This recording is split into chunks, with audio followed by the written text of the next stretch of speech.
Assalamualaikum warahmatullahi wabarakatuh. Waalaikumsalam warahmatullahi wabarakatuh. Alhamdulillah alladzi arsala rasulahu bil huda wa dinil haqq liyudhhirahu 'ala ad-dini kullihi wa kafa billahi shahida. Asyhadu an la ilaha illallah wahdahu la syarika lahu wa asyhadu anna Muhammadan abduhu wa rasuluh la nabiyya wa la rasula ba'da. Ayahanda bunda jemaah pengajian Alka Omega yang insya Allah disayangi, dirindukan oleh surganya Allah Subhanahu wa ta'ala. Al-Mukarram wal Mukhtaram, Ayahanda Bapak Ketua Yayasan Islam As-Salam beserta seluruh jajarannya, Al-Mukarram wal Mukhtaram, Bapak Kepala SDIT Al-Kautsar beserta seluruh asatid dan asatidahnya, Al-Mukarram wal Mukhtaram, Ibu Kepala TK IT Al-Kautsar beserta seluruh asatidahnya, hadirin ayahanda bunda yang tidak saya sebutkan satu persatu asmanya insya Allah. Ayahanda bunda datang ke sini dengan niat ikhlas karena Allah, niat semata-mata lillah. Mudah-mudahan apa yang ayahanda bunda niatkan Allah Subhanahu wa ta'ala akan senantiasa mengijabahnya. Berkaitan dengan ikhlas, saya mau cerita dulu ayahanda. Ada dua cerita. Saya baru tahu barusan MC membacakan temanya. Sementara kemarin nggak dikasih tahu apa aja saya sampaikan ya. Ya, apa yang saya sampaikan ya bunda ya. Ada seorang kiai punya dua santri. Santri yang pertama namanya si Ali, santri yang pertama namanya si Umar. Si Ali ini ikhlas karena Allah, dia sudah selesai menyantren, sudah mungkin jadi ustadz dan sebagainya, kerjanya cuma sebagai petani, tanam singkong, tanam ubi dan sebagainya. Yang kedua si Umar ini wirausaha, ya berdagang, ya juragan dan sebagainya. Si Ali ini ketika dia cabut singkong, lihat singkongnya besar-besar, dia ingat, tabarukan sama kiai, datang ke rumah kiai, bawain singkong yang besar-besar. Assalamualaikum kiai. Waalaikumsalam. Ali, kenapa ini saya tadi cabut singkong besar-besar, kemudian saya ingat kiai, tabarukan sama kiai. Ya sudah, taruh di belakang sana. Begitu. Sore kemudian pamit mau pulang. Pak Yai, saya mau pulang, sudah sore. Oh ya, sebentar nih. Bu, sini bu, ada apa di belakang bu? Enggak ada apa-apa. Yai, ini si Ali mau pulang masa tangan kosong. Dia bawa singkong bagus-bagus loh. Emang di rumah gak ada apa-apa, mau gimana? Oh iya, kemarin Pak Lurah itu ngasih kambing. Yaudah kasih aja, daripada kambing gak keurus tuh, kasih Ali aja biar diurusin. Datang bawa singkong, pulang bawa kambing. Sampai di tengah jalan bertemu dengan temannya si Umar. Ditanya oleh si Umar, "Li, dari mana kamu?" "Dari rumah Pak Kiai." "Itu kambing." Dikasih sama Kiai. "Kok bisa?" "Ya bisa lah. Orang gua datang bawa singkong, kemudian pulang dikasih kambing." Ini si Umar otak bisnisnya jalan. Si Ali bawa singkong, pulang bawa kambing. Bagaimana kalau gua beli durian yang bagus-bagus? Datang kemudian si Umar ini ke pasar, cari durian yang bagus-bagus. Durian montong yang besar-besar, manis sekali, dibeli mahal. "Assalamualaikum Kiai." "Waalaikumsalam." "Mar, silakan Mar." "Durian Kiai, mahal Kiai ini, manis Kiai, manis. Durian montong Kiai, ikhlas. Ya udah, taruh belakang sana. Pas mau pulang sore, "Pak Yai, saya mau pulang, sudah sore." "Bu, sini Bu, ada apa di belakang Bu?" Ada apa yang gak ada apa-apa? Kan kemarin kambing satu sudah dikasih si Ali. Iya bu. Kan di belakang ada singkong tuh. Itu bawaan si Ali. Sekarang daripada gak kemakan singkong, kasih aja si Umar. Ini cerita singkat nyengir tapi mikir. Datang bawa singkong dengan niat karena Allah, pulang bawa kambing. Datang bawa durian yang mahal-mahal karena niat bukan karena Allah, pulang bawa singkong. Kalah banyak ini. Ya, itulah kalau niat sudah karena Allah akan sampai pada tujuan. Kalau niat bukan karena Allah akan kandas di tengah jalan. Satu lagi, ini belum materi loh. Ini baru ngobrol-ngobrol. Ada seorang nenek-nenek di kampung saya itu setiap ada orang-orang tartib atau ada orang-orang mau pergi haji selalu datang. Nenek ini sudah janda.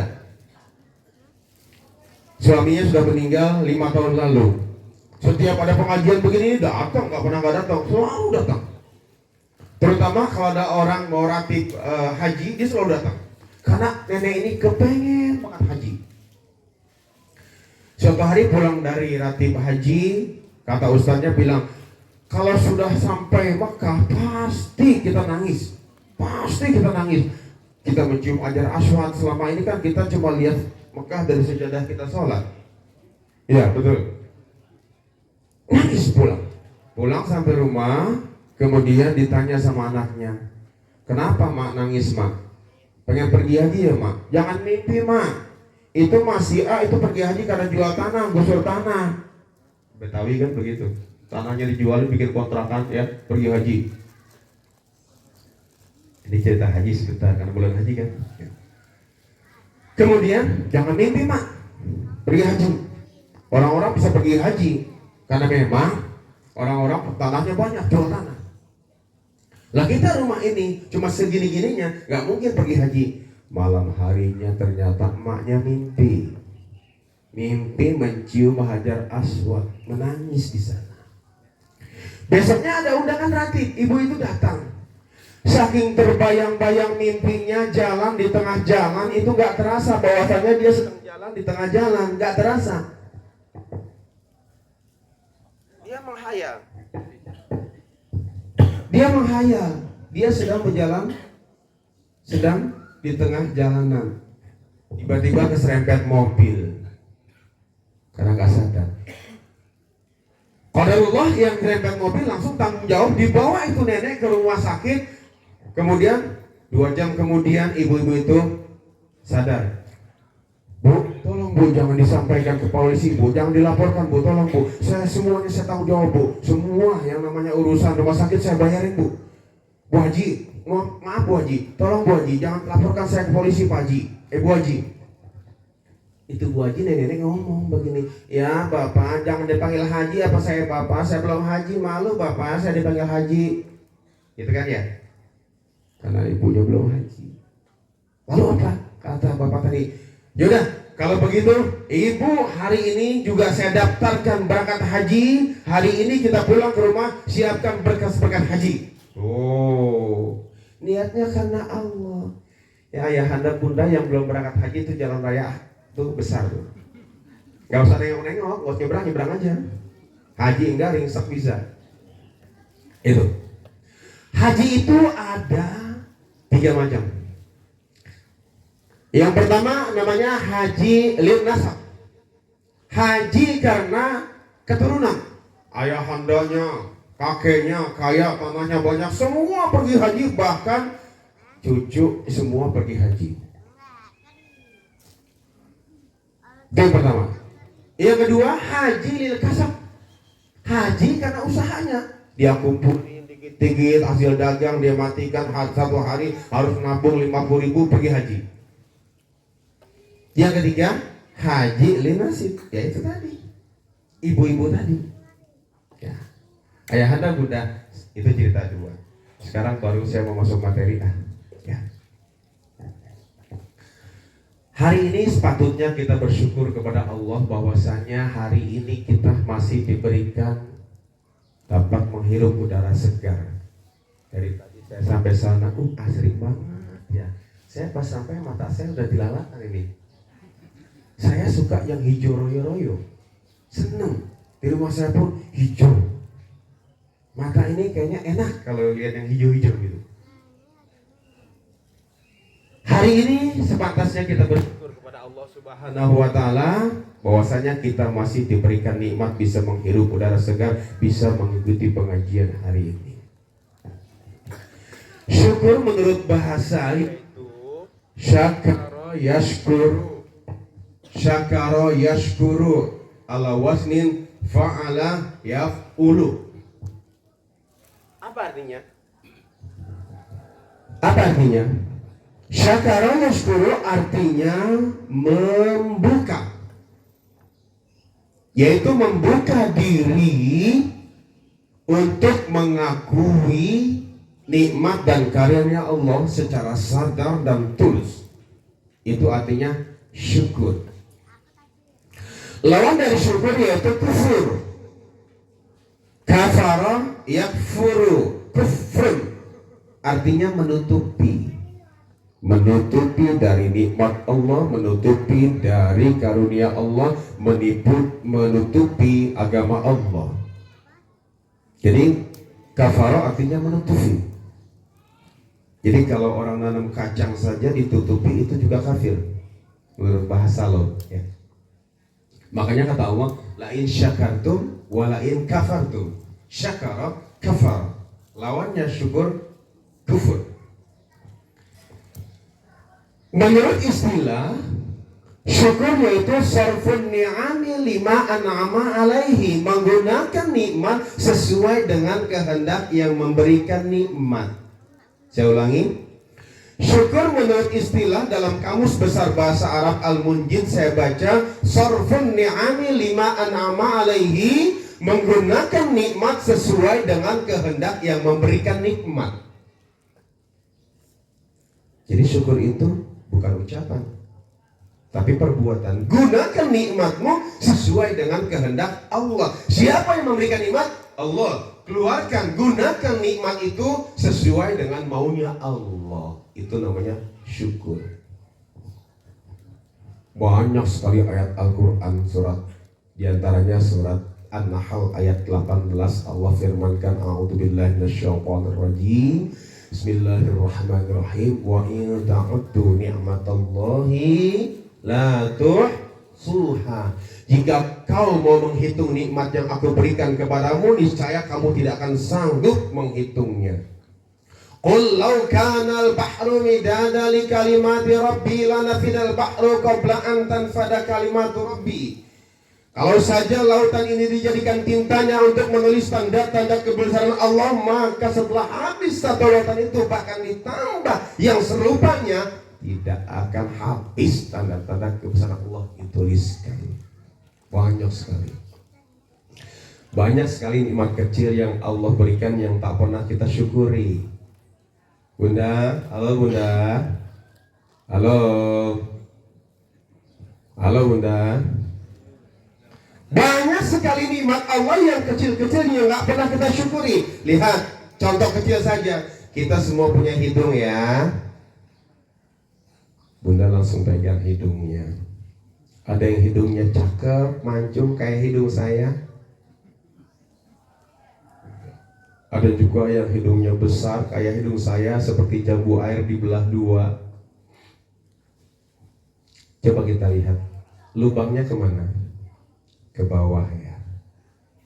Coba kira-kira kalau Allah ciptakan hidung kita ke atas lubangnya, ayo gimana? Musim hujan banjir bun. Orang pemain bola itu kalau musim hujan main bola hujan-hujan kelelep. Iya. Itu pertama. Kita lihat binatang babi saja hidungnya ke depan moncong jelek banget. Apalagi kalau hidungnya ke atas. Itu nikmat Allah, satu nikmat kecil yang tak pernah kita syukuri. Yang kedua, Bunda punya alis mata. Ayahanda punya alis mata, kenapa alis mata ini nggak pernah panjang, sementara rambut sebulan aja nggak dipotong panjang. Bunda kalau alisnya gondrong repot bun, setiap hari cukur, mau pergi cukur repot. Alisnya panjang laki-laki, ada tamu, assalamualaikum, waalaikumsalam, tok tok tok tok, pas dibuka siapa ya? Itu nikmat kecil. Nikmat lain, kalau kita lihat di sini sekolah ada anak-anak yang gerak jalan baris berbaris. Kita lihat kalau kaki kirinya ke depan, tangan kanannya yang ke depan. Kalau kaki kanannya yang ke depan, tangan kirinya yang ke depan. Indah sekali. Tapi kalau begini akan jelek sekali. Itu nikmat kecil yang gak pernah kita syukuri. Hari ini kita bisa melihat pohon-pohon yang indah, udara yang segar, karena Allah tak menciptakan udara ini berwarna. Ayahanda dari rumah sampai ke sini, bunda sampai sini, karena udaranya tak berwarna. Jangankan berwarna, hanya kabut saja yang datang, yang menyelubungi pemandangan kita. Gak bisa kita sampai ke sini. Coba naik motor nabrak, naik mobil nyebur, karena Allah tak menciptakan udara yang berwarna. Itu nikmat. Itu nikmat. Nikmat kecil yang tak pernah kita syukuri. Sekarang bagaimana caranya kita bersyukur? Allah sudah katakan dalam surat Ad-Dzariyat ayat 56, "Wa ma khalaqtul jinna wal insa illa liya'budun." Sesungguhnya tidak akan aku ciptakan kau jin dan manusia kecuali untuk beribadah kepadaku. Bagaimana kalau kita diberikan umur panjang, ada yang 60, 70 umurnya? Bagaimana cara bersyukurnya? Dengan cara beribadah. Orang kalau sudah umurnya 60 atau 50 ke atas masih juga nggak mau berubah, nggak mau juga ikut pengajian, nggak mau juga meninggalkan perbuatan munkarat, sulit, karena itu sudah jadi karakter. Ada seorang kakek, umurnya sudah 70 tahun. Kemudian satu hari cucu-cucunya ingin merayakan ulang tahunnya. Kakek ini ibadahnya kurang rajin, bahkan kurang banget. Cucu-cucunya merayakan ulang tahun 70, lilinnya 70 ditiup, 7-nya mati, 0-nya nyala, 0-nya mati, 7-nya nyala. Kata cucunya, kayak tarik nafas, tarik nafas. Lilinnya mati, kakeknya juga mati. Umurnya 70 tahun suruh tarik nafas.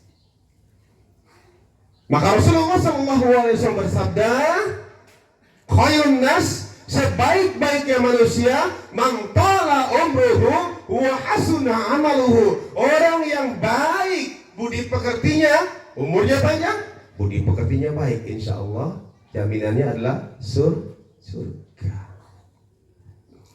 Tetapi sebaliknya, wa syarrun nas, seburuk-buruknya manusia, man tala umruhu, barang siapa yang umurnya panjang, wa sa'a amaluhu, buruk budi pekertinya. Ini yang naudzubillah min dzalik. Ibu-ibu umurnya sudah 50 tahun ke atas, badannya gemuk, pakai legging, pede banget, kata dia bagus sekali ya pakai legging ya, badannya gemuk. Kalau kata saya kayak balon diisiin air, Bu.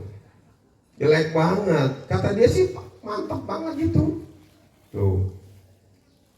Nenek-nenek dekat rumah saya ada itu.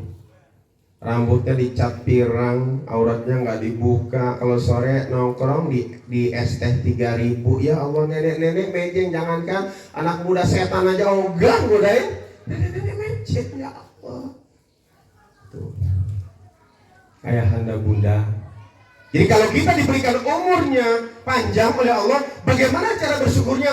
Gunakan umurmu itu sesuai dengan kehendak Allah. Apa maunya Allah? Ibadah. Untuk ibadah. Apa sih ibadah itu? Ibadah adalah semua perbuatan baik yang kita niatkan karena Allah. Ayahanda pagi-pagi mau berangkat kerja, bismillahirrahmanirrahim, bismillahi tawakkaltu ala Allahi la hawla wa la quwata illa billah. Dengan nama Allah aku beriman, aku tawakal, serahkan semuanya kepada Allah. Berangkat niat kerja untuk mencari nafkah, memberikan makan buat anak istri, itu ibadah. Seorang bunda, seorang istrinya juga berangkat kerja, juga niatkan untuk membantu istri, untuk membantu suami, juga ibadah. Lepas suami bunda dengan senyum, dengan mesra, lepas, biar suami berangkat juga enak. Bunda di rumah yang gak kerja, ya Allah, kalau rezeki itu di langit turunkan, ya Allah. Kalau rezeki itu di bumi, keluarkan, ya Allah. Kalau rezeki itu jauh, dekatkan, ya Allah. Berikan buat suamiku, ya Allah. Begitu seiring. Jangan suami pas mau kerja dilepas dengan bemo. Apa itu bemo? Monyong. Belum apa-apa udah ngerundel. Tahu ngerundel? Ngerutu, tahu ngerutu? Dia dalam hati ini, ya Allah jangan dikasih rezeki, ya Allah suamiku jangan dikasih rezeki, ya Allah ntar dikasih rezeki dikawin lagi. Ya. Kalau udah begitu suami dilepas dengan gak enak, istri di rumah gak enak, alamat gak akan dapat rezeki. Gitu. Ya. Gunakan usia kita yang panjang ini untuk ibadah. Saya pernah meneliti umur manusia. Umur umat Nabi Muhammad itu kan paling berapa tahun? Kam umru umatik ya Rasulullah. Hai Rasulullah, berapa sih umur umatmu? Kata Nabi, baina sittin wasabin, paling-paling kalau enggak 60, 70. 70 juga sudah reot. Ya. Sudah pakai tongkat, matanya sudah rabun, pendengarannya sudah sulit. Memang kata Allah begitu. Wa manu amilhu nunakisu fil khalqi afala ya'qilun. Orang yang panjang umurnya, panjang usianya diberi kelemahan, pendengarannya kurang, penglihatannya kurang, itu sunatullah, memang begitu. Kalau kita diberi umur 63 tahun, Nabi meninggal dalam kondisi 63 tahun. 63 tahun, itu 25 tahunnya habis kita pakai untuk tidur tok loh. Iya, umur kita 63 tahun. 25 tahun habis kita pakai untuk tidur toh. Cobain Ci. Semalam kita tidur jam 9, 10, 11, 12, 1, 2, 3, 4 7 jam. Sehari 7 jam. Kalikan 365 hari dalam setahun. Kalikan 63 tahun. Sudah lebih dari 25 tahun umur kita habis kita pakai untuk tidur toh. Ayo. Kemudian yang 35 tahun lagi habis kita pakai untuk hidup. Ya kita kerja dari pagi pulang bahkan kadang-kadang malam. Bahkan lemburan. Kita rekreasi, makan-makan, kumpul-kumpul, kongko-kongko. Kira-kira satu hari bisa 16 jam itu kita hidup. 16 jam dikalikan 365 hari dalam setahun, dikalikan 63 tahun, sudah lebih dari 35 tahun umur kita habis kita pakai untuk hidup. 25 tahun untuk tidur, 35 tahun untuk hidup, sudah 60 tahun, tinggal 3 tahun. Apa itu? Ibadah kita itu yang 3 tahun. Itu pun kalau satu hari semalam sholatnya 5 waktu. Itu pun kalau satu waktu 5 menit lah gitu kan. Kan kita kadang-kadang 2 menit sholat buru-buru cepet lagi ngebut sholatnya ekspres. Doa di situ, wirid di situ, sholat di situ. 3 tahun mau ditukar dengan surga, pengen masuk surga, nggak bisa. Makanya dalam kitab Riyadhus Shalihin, orang itu masuk surga bukan karena amalnya, tapi karena rahmat Allah. Bahkan Nabi pun yang sudah dimaksum, tidak juga engkau ya Rasulullah? Iya, tidak juga aku. Itu karena Allah memberikan rahmat dan karunia padaku, aku bisa masuk surga. Apalagi kita yang kotor, yang masih senang bohong, yang masih senang pamer, yang masih senang caci maki, yang masih senang gunjing dan sebagainya. Ya, mengharapkan masuk surga karena amal kita nggak mungkin begitu. Ya, ibadah yang terbaik adalah sholat. Ayo, ibadah yang terpenting adalah sholat. Bun, jaga sholatnya bun. Ayo. Saya mau cerita, Nabi ketika Isra Mi'raj itu didampingi oleh malaikat Jibril. Nabi melihat sekelompok orang yang sedang dibentur-benturkan kepalanya ke batu besar. kepalanya, ampun ya Allah, sakit ya Allah, jebret, kepalanya hancur. Ya Allah, kembalikan aku ke dunia ya Allah, ampun ya Allah, sakit ya Allah, jebret, ampun ya Allah, sudah hancur kepalanya, diganti lagi dengan kepala yang baru, ambil lagi batu, jebret, ampun ya Allah, kembalikan aku ke dunia ya Allah, aku gak sanggup ya Allah. Nabi Muhammad nangis melihatnya dan bertanya kepada malaikat Jibril, wahai Jibril, siapakah itu? Kemudian Jibril menjawab, itu adalah orang yang ketika di dunia kepalanya berat untuk sujud kepada Allah. Jadi orang yang gak sholat ini nanti di neraka dibentur-bentur kepalanya ke batu besar. Kita naik angkot aja kejedot, wah kan main sakitnya. Ini dibentur-benturkan. Di akhirat nanti penghuni surga bisa melihat penghuni neraka bisa melihat penghuni surga. Alangkah sedihnya ketika kita masuk surga, anak kita disiksa di neraka, istri suami kita disiksa di neraka. Oleh karena itu kita berdoa pada Allah, anfusakum wa ahlikum naro. Insyaallah kita semua yang hadir di sini hari ini nanti akan berkumpul lagi di surga. Amin. Ayahanda bunda, penghuni surga sedang melihat penghuni neraka yang sedang disiksa. Di antaranya diberi minum dengan air panas yang panasnya bagaikan besi yang dipanaskan hingga meleleh dan mendidih. Saya nggak bohong nih. Buka surat Al-Kahfi ayat 29. Di antara minuman yang pertama yaitu minuman berupa air panas yang panasnya bagaikan besi yang dipanaskan hingga meleleh dan mendidih. Hari ini kita bisa minum ada Aqua, ada Prima. Enak, seger, pulang kita haus bisa buka kulkas, bikin jus dan sebagainya. Di akhirat nanti di neraka minuman yang pertama ada air panas yang panasnya bagaikan besi yang dipanaskan hingga meleleh dan mendidih. Allah firmankan, inna a'tadna lidh-dhalimina nara ahata bihim suradiquha wa yastaghithu yughathu bima'in kalmuhli yashfil wujuh bi'sa syarab wa sa'at murtafaqa. Inna a'tadna, sungguh telah aku siapkan lizalimina nara, bagi orang-orang yang zalim itu neraka, ahata bihim suradiquha, yang gejolak apinya mengepung mereka, wa iyastaghitsu yughathu bima'in kalmuhli yashfil wujuh. Ketika mereka kehausan, maka mereka diberi minum dengan air panas yang panasnya bagaikan besi yang dipanaskan hingga meleleh dan mendidih. Apa itu? Air panas. Disuguhkanlah ke depan mukanya. Mereka tak sanggup meminumnya karena panasnya. Didekatkan lagi, muka mereka hangus terbakar. Yang skincare, yang pagi pakai day cream, yang malam pakai night cream, hangus semua gosong. Bunda yang hari ini perawatan, nanti di akhirat, tapi kita insya Allah nggak masuk sana ya. Orang-orang yang sekarang itu skincare, perawatan, krim malam, krim siang, nanti di neraka itu gosong mukanya. Iya.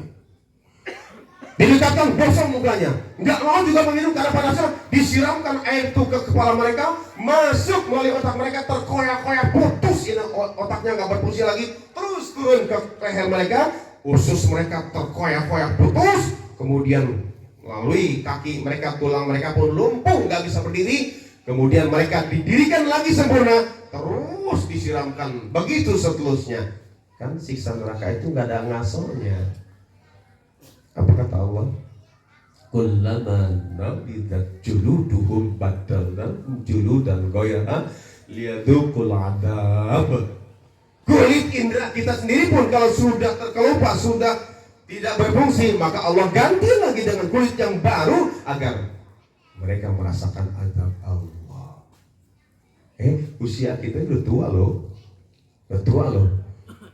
Umur itu kan ibarat kereta. Saya dulu ketika dari Jakarta ke sini itu naik kereta terus loh. Karena kalau nyetir sendiri capek. Dari stasiun Pasar Senen terus ke Cirebon, Rujakan, Haurgelis, terus Brebes, kemudian terus Pekalongan, terus sampai Weleri, terus Poncol sampai ke Tawang. Itu begitu. Yang merem sampai ke Tawang, yang melek sampai ke Tawang, anak kecil sampai ke Tawang, aki-aki sampai ke Tawang, nenek-nenek sampai ke Tawang. Apa maksudnya? Manusia mau berlagu apapun tetap ujung-ujungnya pasti akan mati. Iya, anak kecil begini nih, ini baru di pasar Senen ini. Kakanda, ini sudah di Pekalongan. Iya. Ayahanda mungkin sudah di Tawang ya.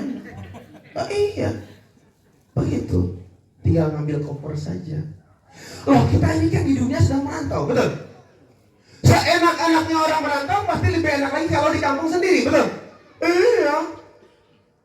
Ingat kebayang-bayang masa kecil, ya. Jangan coba-coba pulang kalau nggak bawa bekal, kan gitu.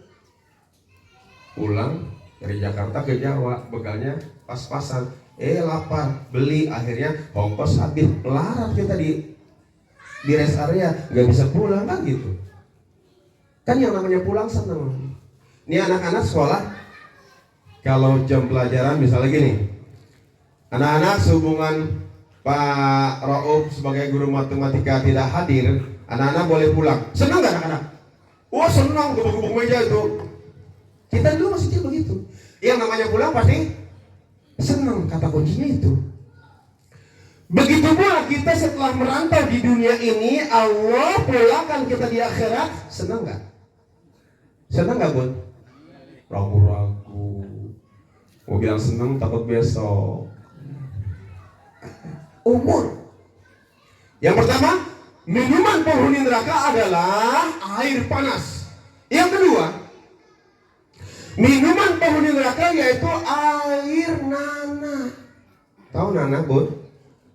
Ayo, luka misalnya bisul membengkak, warnanya kuning itu, dipencet keluar, campur darah merah-merah itu, persis seperti jus alpukat. Oke. Nanti kalau pulang minum jus alpukat, ingat itu. Ini jus nanah di neraka. Apa maksudnya? Kan takut kita ya, geli, jijik ya. Nanti agar kita ibadahnya lebih rajin. Allah firmankan dalam surat Ibrahim ayat 16-17. Ibrahim 16-17. Min waraihi jahannam, di hadapan mereka ada neraka jahannam, wa yusqa min ma'in sadid, mereka diberi minum dengan air nanah. Jijik enggak? Geli enggak? Walah, bau amis. Di dekatnya tajarruhu, diteguk-teguknya air nanah itu. Jijik, mereka tidak bisa meminumnya. Wa ma huwa bimayyit, mereka tapi enggak mati-mati. Iya. Siksaan enggak ada istirahatnya. Itu yang kedua. Yang ketiga, minuman penghuni neraka yaitu air muntah. Air muntah dari semenjak Nabi Adam sampai Nabi Muhammad dikumpulkan, sudah bercampur ulat, belatung, binatang yang menjijikan. Kata Ibnu Umar, kalau menetes di sebelah barat maka akan tercium bau busuknya ke sebelah timur. Enggak ada minuman sirup marjan, enggak ada minuman koktail, enggak ada. Yang ada cuma itu 3 macam. Ketika kobaran api sedang panas, kemudian mereka berteriak-teriak, air, haus, air. Maka malaikat menyuguhkan minuman 3 tadi. Pilih salah satu. Enggak ada yang lain, Bunda. Itu baru minuman. Yang kedua, makanan. Apa makanan penghuni neraka? Allah firmankan, la yusminu wa la yugni min ju', laisa lahum ta'amun illa min dhari, la yusminu wa la yugni min ju'. Laisa lahum, mereka tidak akan mendapatkan makanan apapun di neraka illa min dhari, kecuali makanan dari pohon at-turi. Apa itu? Pohon yang berduri-duri, yang keras, yang rasanya pahit ketir. Ketika mereka gigit, gigi mereka rontok. Ketika mereka telan, nyangkut di kerongkongan mereka. Teriak lagi, air, haus. Ya, minuman tadi 3. Dalam surat apa itu? Al-Ghasyiyah ayat 6 dan 7 ya. 6 dan 7. Itu. Laisa lahum ta'amun illa min dhari, la yusminu, tidak menggemukkan makanan yang mereka makan. Bagaimana menggemuk? Makanan yang dimakan apa? Air panas yang diminum, air mana? Air muntah. Yang dimakan pohon adori. Yang pahit ketiga, bagaimana mau gemuk? La yusminu wa la yughni min ju', dan tidak mengurangi rasa lapar. Mereka makan tapi mereka pengen makan terus. Tubuh mereka kerempeng terus. Nggak ada penghuni neraka yang kayak Ustaz Rauf gemuk, nggak ada. Penghuni neraka kerempeng semua kayak saya gini. Karena makanannya nggak ada yang enak, nggak ada yang bergizi. Penyakit semua yang makan. Tuh, ayat 6 dan 7 surat Al-Ghasyiyah. Makanannya kedua apa? La'akiluna min syajarin min zakkum. Surat apa itu ayah anda? Al-Waqiah ayat 52.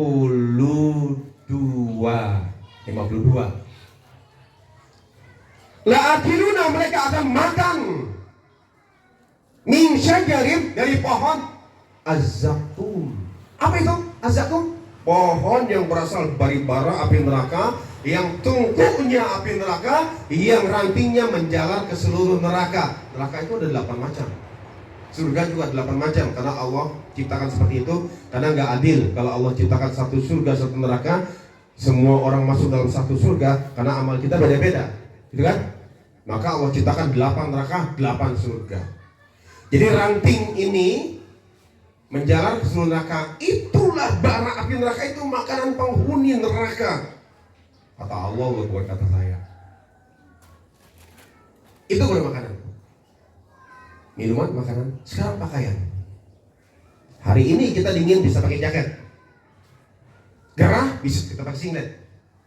Tapi di neraka, sarabiluhum min qafirani wa tansha wujuhahum nar. Pakaian penghuni neraka adalah aspal. Aspal. Itu pek hitam yang buat aspal jalanan, yang dibakar meleleh, itu baunya yang sengit itu pakaian penghuni neraka.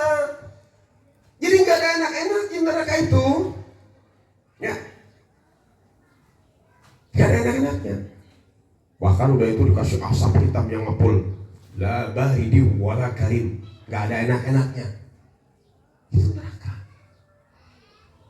Penghuni neraka itu, tapi belum apa-apa nih, baru sedikit yang saya gambarkan. Waktunya udah mau habis nih, mau hampir jam 7.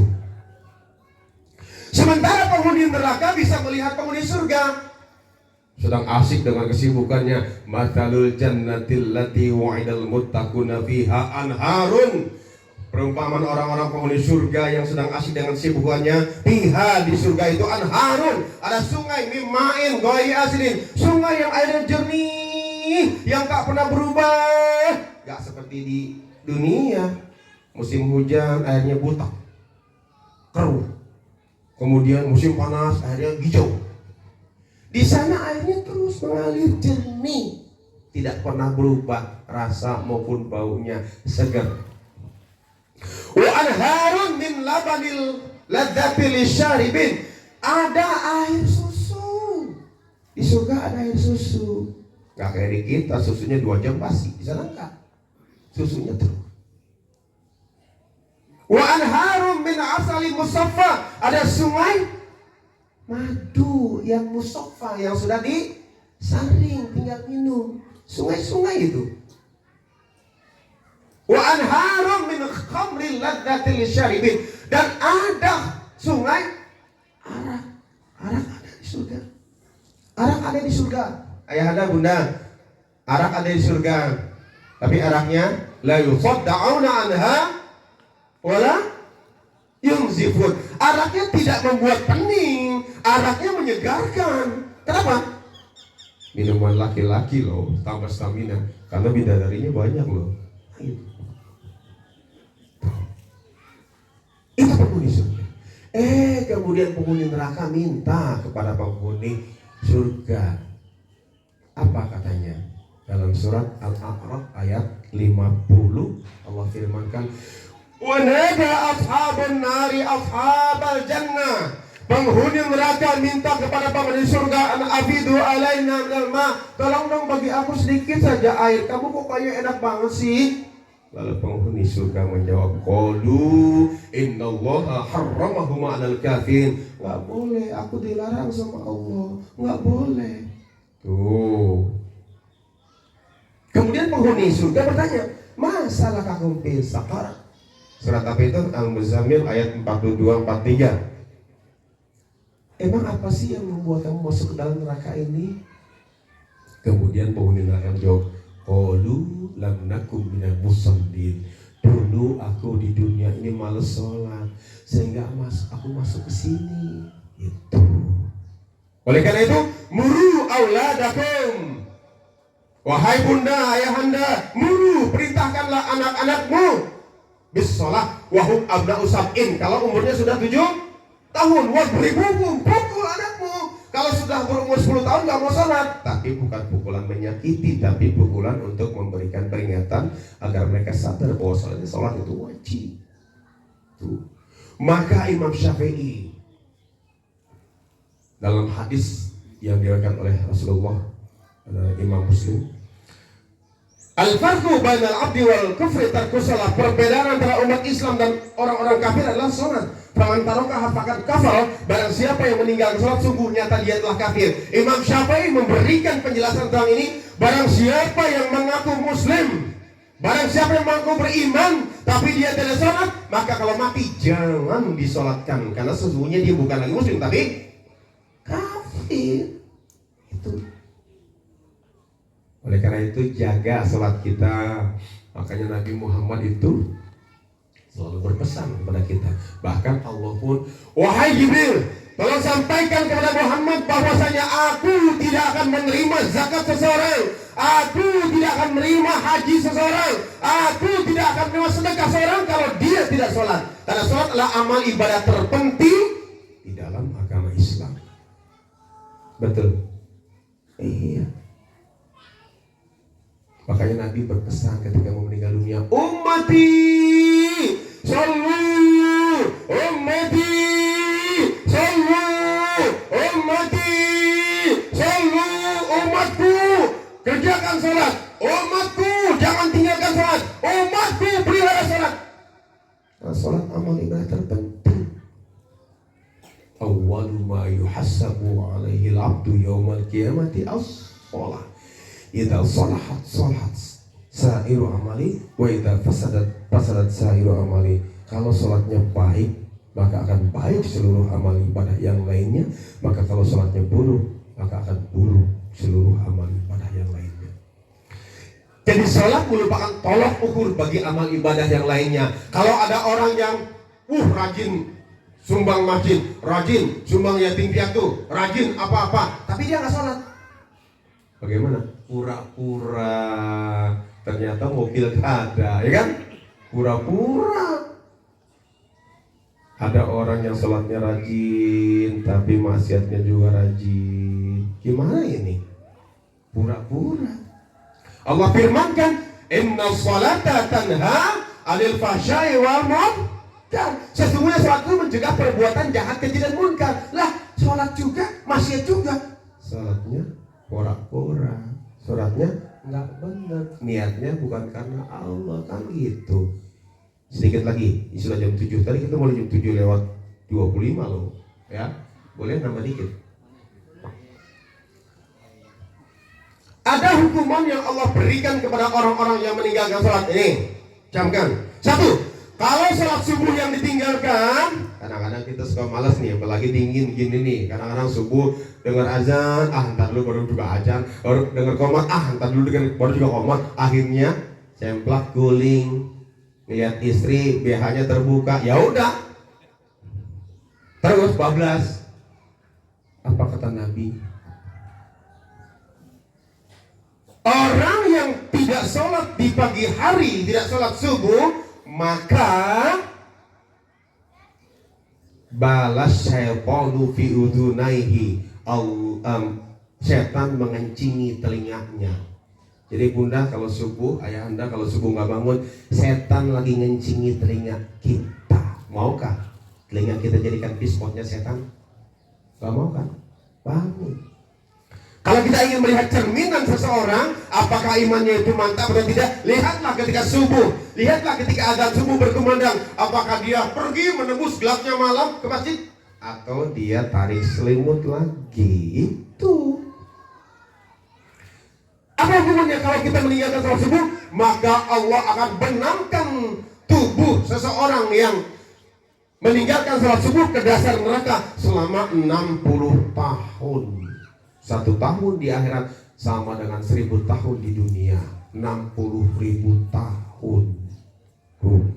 Kalau meninggalkan sholat subuh 1 waktu aja, dibenamkan ke dasar neraka selama 60.000 tahun.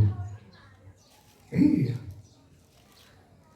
Yang kedua, kalau sholat zuhur yang ditinggalkan, hukumannya sama dengan membunuh 1000 saudara kita yang muslim. 1 orang aja kita bunuh, kita harus dibunuh lagi. Kalau mereka memaafkan keluarganya nggak bebas gitu aja, harus mengganti 100 ekor onta, kan begitu. Ya, tuh yang kedua. Yang ketiga, kalau salat asar yang kita tinggalkan sama saja hukumannya dengan menghancurkan Ka'bah. Menghancurkan Ka'bah. Tahun 571 Masehi ketika Nabi Muhammad dilahirkan, itu tentara Abraham dipimpin oleh Abu Rugal itu berhendak menyerang Ka'bah, mau menghancurkan Ka'bah. Kenapa? Kenapa sebabnya begitu? Karena di Yaman itu Raja Abraham sedang berkuasa, rakyatnya banyak yang menjadi pengikut Nabi Ibrahim itu pergi ke Mekah umroh, setiap hari semakin banyak. Bahkan setiap tahun orang pergi haji, karena haji kan zaman Nabi Ibrahim sudah ada. Kemudian Raja Abraham marah, memerintahkan Abu Rugal pakai baju besi, tentara bergajahnya pakai baju besi, gajahnya tinggi sampai 3 meter, gajah-gajah Afrika itu menyerang Ka'bah. Ketika sudah berhadapan dengan Ka'bah, itu gajah tiba-tiba tidak mau maju. Tapi kalau kemari cepat sekali, kalau balik belakang mau maju menyerang Ka'bah nggak bisa. Lalu Allah kirimkan burung-burung ababil membawa kerikil-kerikil seperti ini dari neraka. 1 kaki, 1 kerikil, 1 kaki. Jadi 1 burung membawa 2 kerikil. 1 kerikil dihujamkan kepada tentara bergajah yang pakai baju besi. Baju besinya meleleh, badannya habis terbakar, tinggal tulang doang. Sama gajah yang gede banget itu dikasih batu kerikil seperti ini, gajahnya habis terbakar sehingga tinggal tulang belulang. Maka Allah katakan faja'alahum ka'asfin ma'kul, bagaikan daun yang dimakan ulat tinggal kerangkanya doang. Kan begitu. Dapat kita bayangkan betapa panasnya neraka itu. Gajah saja baju besi aja lumer, apalagi kalau kita yang dilemparkan ke dalam neraka itu, habis tulang kita remuk kayak bandeng presto jualan empuk. Iya, panas banget neraka itu. Apa bahan bakar neraka? Waquduhan nasu wal hijarah, manusia dan batu-batu kerikil yang tajam, panas, mengerikan. Tuh. Yang keempat, kalau yang kita tinggalkan adalah sholat maghrib, maka hukumannya sama dengan berzina dengan bapak kandung atau ibu kandung kita sendiri. Zaman jahiliyah dulu, kalau seorang ayah punya istri masih muda, masih cantik, maka istrinya jadi warisan buat anaknya. Itu biadab, itu gila. Makanya disebut zaman jahiliyah. Yang terakhir, yang kelima, kalau yang kita tinggalkan adalah sholat isya, maka Allah tidak ridho kita tinggal di buminya Allah. Lah kalau Allah sudah tidak ridho kita tinggal di buminya Allah, mau tinggal di mana kita? Itu. Jadi 1 aja nih, karena waktunya sudah 7:10, 1 saja nanti, yaitu bersyukur atas nikmat panjang umur yang Allah berikan kepada kita. Caranya dengan gimana? Dengan beribadah kepada Allah. Itu maunya Allah. Kalau kita diberi umur panjang, maunya Allah apa? Gunakan untuk ibadah. Ayahanda bunda sudah jam 7:10. Hadanallahu wa iyyakum ajma'in. Wabillahi taufiq wal hidayah. Wassalamualaikum warahmatullahi wabarakatuh.